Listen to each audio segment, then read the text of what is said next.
Hello everyone, welcome back to my channel. दोस्तों, आपकी भी मतगणना में ड्यूटी लग चुकी है। तो आइए दोस्तों, हम आपको कुछ जानकारी प्रदान करते हैं। इस वीडियो में मैं आपके लिए लेकर आया हूं कि मतगणना के पश्चात, दोस्तों मतगणना की प्रक्रिया मैं अपनी पिछली वीडियो में बता चुका हूं। अब उसी क्रम में ये आगे की बात बता रहा हूं कि मतगणना के पश्चात मतपत्र लेखा भाग 2, आप चुनाव कराते समय आपने मतपत्र लेखा भाग 1 बनाया था और यहाँ मतगणना के पश्चात आपको बनाना है मतपत्र लेखा भाग 2। और ये प्रपत्र 43 से लेकर के 56 तक, 43, 44, 45, 46, 47, 48, 49, 50, 51, 52, 53, 54, 55, 56 तक, इसमें क्या भरना है, इसका क्या प्रारूप है, मैं आपको दिखाना चाहता हूँ। तो दोस्तों वीडियो में अंत तक बने रहिएगा। और अगर आप मेरे चैनल पर नए हैं या फिर आपने अभी तक चैनल को सब्सक्राइब नहीं किया है तो चैनल को ज़रूर सब्सक्राइब कर लीजिएगा, क्योंकि यह आपके बहुत काम आने वाला है। तो आइए दोस्तों, हम शुरू करते हैं अपनी यह वीडियो। दोस्तों, अब आप यहाँ पर देख पा रहे हैं परिशिष्ट 3 है, मतपत्र लेखा भाग 2 है। ये मतगणना निर्देशिका में आपको प्राप्त होगा, मतगणना के समय भरा जाएगा। अब ये मतपत्र लेखा भाग 2 में आपको क्या भरना है, मतपेटिका में पाए गए कुल मतपत्रों की संख्या, अर्थात मतपेटी में कुल कितने मत मिले ये आप यहाँ पर भरेंगे। यदि कोई अंतर हो तो उल्लेख करें। यानी मतपत्र लेखा भाग 1 और मतपत्र लेखा भाग 2, अगर मतपत्र लेखा में जो लिखा हुआ है और मतपेटिका में जो मत पाए गए हैं, अगर उसमें कोई भिन्नता हो तो उसका उल्लेख आप यहाँ पर करेंगे।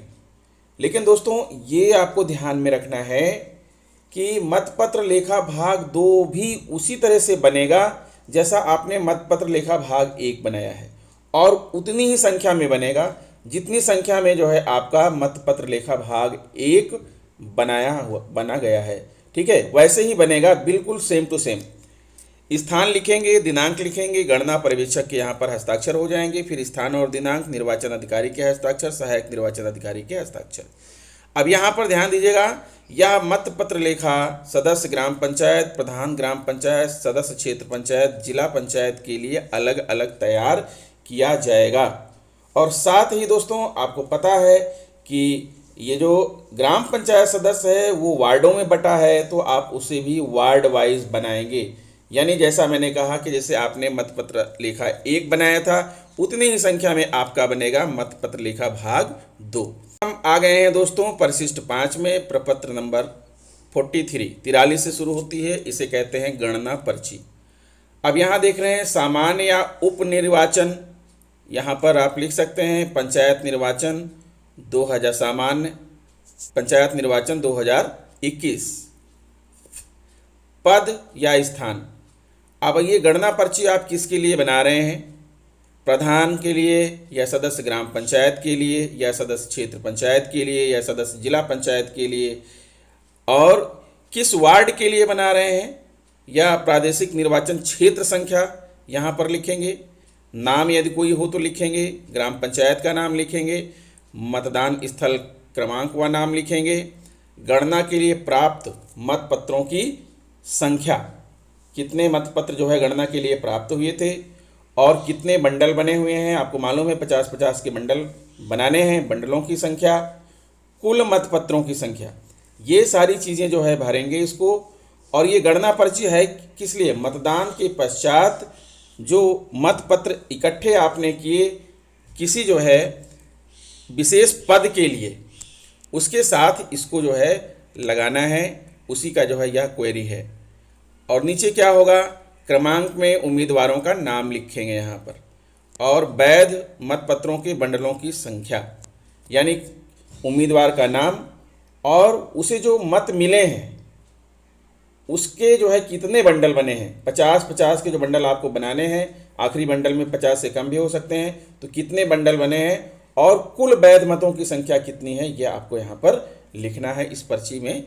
ठीक है, फिर यहाँ संदिग्ध मतपत्रों की संख्या, ऐसे मतपत्र जो संदिग्ध हैं या रद्द किए गए हैं या अस्वीकृत किए गए हैं, इनका भी आप यहाँ पर विवरण करेंगे और नीचे आप योग कर देंगे।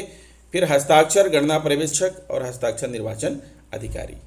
आगे बढ़ते हैं परिशिष्ट नंबर 44, परिशिष्ट नंबर 44, प्रपत्र 44 में ग्राम पंचायत सदस्य के लिए है। निर्वाचन नियम 49 अंग व 52। देखिए यहाँ क्या है, सामान्य निर्वाचन 2021 डालना है, ठीक है। और यहाँ आपको क्षेत्र पंचायत का नाम और उसकी ग्राम पंचायत का नाम और वार्ड संख्या यहाँ लिखना है। के सदस्य के निर्वाचन के मतों की गणना का परिणाम, अब मतदान स्थल का नाम लिखना है, जहाँ पर मतदान हुआ था उस स्थल का नाम, मतदान केंद्र संख्या यहाँ लिखना है। फिर उसके बाद आएंगे क्रम संख्या में उम्मीदवारों का नाम लिखना है, उनका चुनाव चिन्ह लिखना है।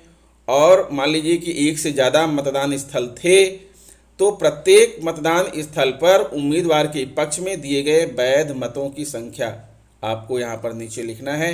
मतदान स्थल संख्या ये, मतदान स्थल संख्या ये, मतदान स्थल संख्या ये, और प्रत्येक मतदान स्थल में कितने उस प्रत्याशी को कितने कितने मत लिखे हैं यहाँ पर भरेंगे और लास्ट में आप इसका योग कर देंगे।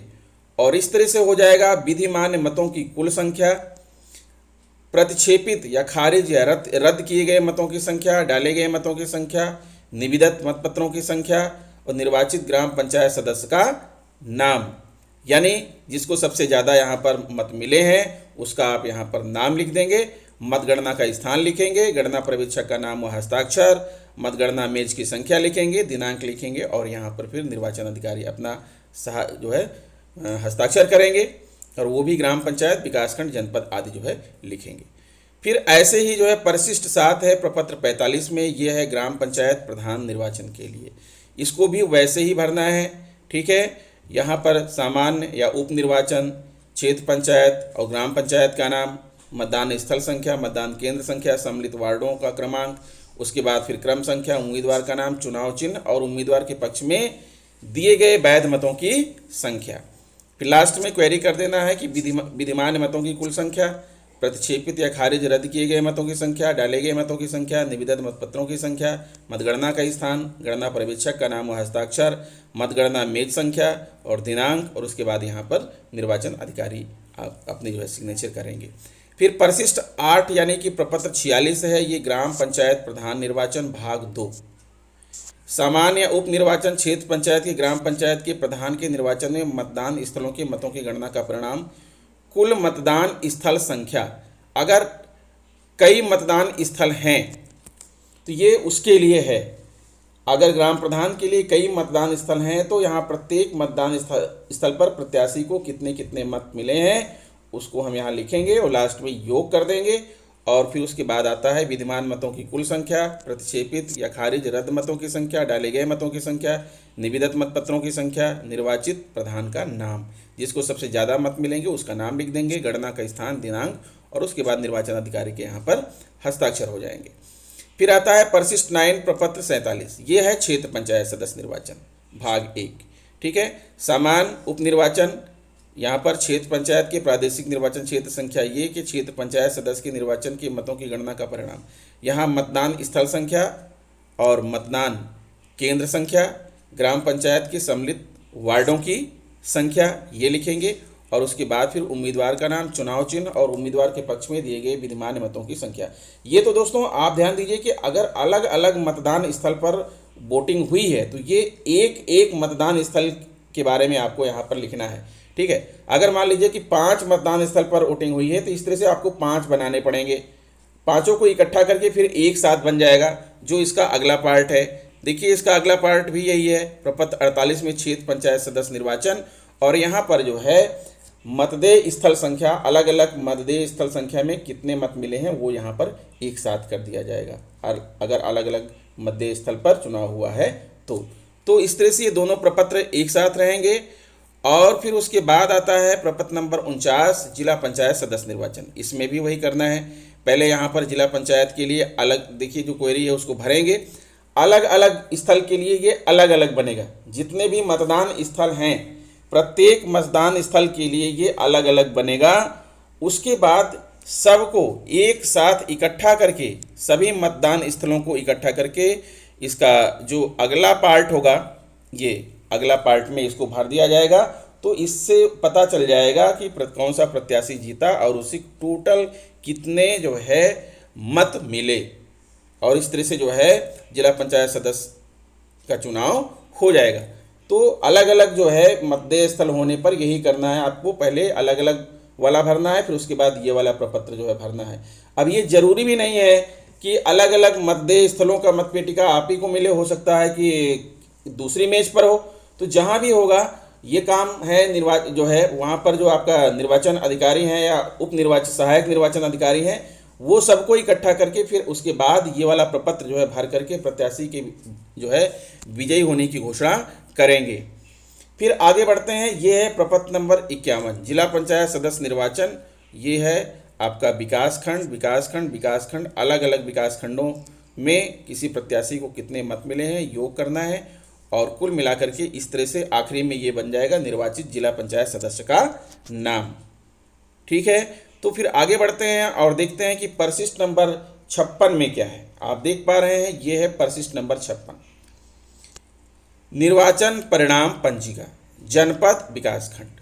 यहाँ पर ग्राम पंचायत, क्षेत्र पंचायत, जिला पंचायत का नाम, पद या वार्ड का विवरण, निर्वाचन परिणाम घोषणा का दिनांक व समय, निर्वाचित उम्मीदवार का नाम एवं चुनाव चिन्ह, निर्वाचित उम्मीदवार द्वारा प्राप्त मतों की संख्या, निर्वाचित उम्मीदवार के हस्ताक्षर, निर्वाचन अधिकारी सहायक निर्वाचन अधिकारी के हस्ताक्षर। तो ये बनेगा जितने भी जो है निर्वाचित हैं उसके लिए है ये। अगर ग्राम पंचायत का है तो ग्राम पंचायत बनाएंगे, क्षेत्र पंचायत का है तो क्षेत्र पंचायत बनाएंगे, जिला पंचायत का है तो जिला पंचायत का बनाएंगे। तीनों ऑप्शनल में है, ठीक है। जो सही होगा उसको टिक करेंगे, बाकी दो को काट देंगे। इस तरह से ये निर्वाचन परिणाम पंजिका बन जाएगी। फिर उसके बाद मिलेगा क्या, उसके बाद फिर मिलेगा सदस्यों को जो है सर्टिफिकेट। तो ये जो सर्टिफिकेट वाला है ये मैं आपको नेक्स्ट वीडियो में दिखाऊंगा, इसके बारे में बताऊंगा। ठीक है दोस्तों, तो मिलता हूं आपसे नेक्स्ट वीडियो में। बने रहिए चैनल पर, देखते रहिए, सीखते रहिए, सिखाते रहिए। जय हिंद।